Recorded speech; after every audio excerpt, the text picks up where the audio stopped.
Informed consent is when a person who's receiving medical care has all the information that they need in order to make a decision about how they're going to move forward with that care. It's super important because otherwise, without informed consent, it's sort of the providers making decisions for people without understanding that person's life and beliefs and the context that they're coming from and the context that they're going home to. And that just doesn't make sense in terms of taking care of people.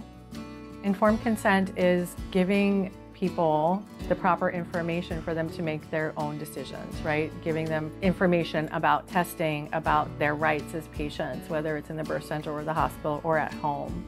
It's about talking about any prenatal testing, screenings, and making sure that the patient has all the information so that, again, they can make the best decision for their health care. Informed consent is the ability for the provider and the client to really have a conversation about what is happening in the care and have the client be able to make autonomous decisions when they're choosing what they want their care to look like. I want all of my clients to be able to feel like they have an autonomous voice in their care and in their birth and in their labor. Informed consent is basically allowing a person to know all their options, whether it's the risks and benefits, pros and cons of what they're getting themselves into so that they're better knowledgeable about their answer, whether it be yes or no, and they know all the possible options.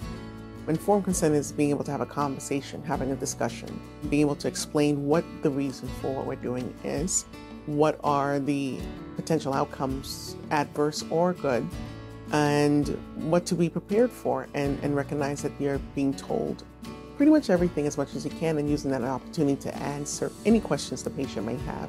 A patient will feel that she had been notified, informed.